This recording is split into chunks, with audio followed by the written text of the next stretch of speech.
Magandang araw sa inyo mga kapatid, mga kaibigan, mga brothers and sisters. Andito na naman tayo, kalagalag. Ang gagawin natin, pupunta natin yung nanguhuli ng wild duck. Dito sa malapit lang sa amin. Mayroon daw mga sisiw yung wild duck dito. Gagawin natin, titingnan natin kasi nilalambat nila. Pupunta natin.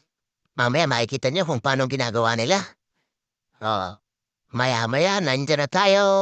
Wait lang mga kaibigan. No, andito na pala tayo mga kapatid, mga kaibigan, mga brothers and sisters. Pag lumapit, nandun sila sa malayo, nakita nyo, nilalagay na yung lambat. Yan pala ilang lambat ang ginagamit sa pagkuhuli ng isda. Yan no, nakikita nyo, ginagawa nila, inaayos na nila yan sa gilid ng palay. Tapos, maya-maya yan, diyan yan dadaan, malalambat yung mga yan. Makikita nyo kung gaano karami mahuhuli dyan. Mga kapatid, mga kaibigan, mga brother, mga sisters, kalagalag. Pasensya na pala kayo sa video ko kasi ngayon hapon na, magpa 5:30 na po mga kaibigan, mga kapatid. Kaya ganyan yung itsura ng ating video.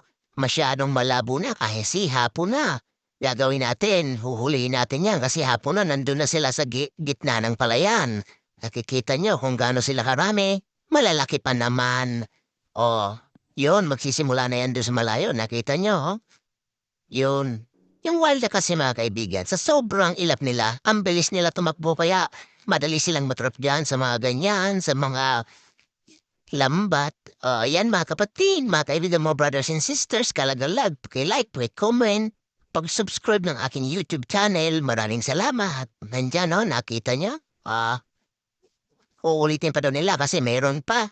Napakaraming fila naman ng mga sisiw na ganyan. Nakita niyo sa kamay, oh. Ang dami, oh. Ah, sarap pa naman yan gawing ulam. Ha? Ang lalaki na ng wild duck dito. Sarap-sarap naman yan. Gawing ulam. Ang dami talagang wild duck dito, nakita niyo, oh. 5 piraso. Tsaka may tikling pa kung tawagin sa amin. Alam niyo mga kaibigan, ang tawag sa amin ng wild duck na yan dito sa amin ay naga. Iwan ko lang sa inyo kung anong tawag niyan. Commentin na lang. Nakita niyo kung gaano karami, oh. May tikling na 4. May 5 naga. Nakita niyo? Ang lalaki, oh. Kita mo naman yung tawa niya, oh. Ang gagawin pa naman dyan, halagaan natin yan, mga kapatid. Paki-subscribe na lang, paki-like, paki-comment sa aking YouTube channel. Nakita niyo naman kung gaano karami nahuli natin, oh. Isahang lagay lang. Ang daming nahuli. Ha? Ang masaya yung grupo natin yan, Ang daming nahuli natin, oh. Tsamba na naman, mga kapatid, mga kaibigan, mga brothers and sisters. Paki-like, paki-comment, paki-share naman ang aking YouTube channel. Maraming salamat sa inyong panonood lagi.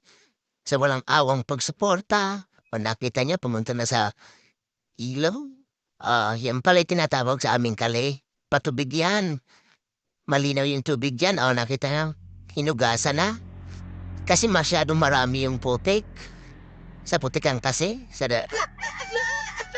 Yun, nilalagay na sa sako. Nakita niyo naman, oh. Ang dami. Buhay na buhay sila, mga kapatid, mga kaibigan, mga brothers and sisters. Yun, tingnan nyo, inulit namin, no? May nahuli pa kami isa. Masyadong madilim na pala kasi hapon na. Yan nahuli namin. Tatanggalin na pala natin yung lambat kasi hapon na. Dito na lang po. Maraming salamat.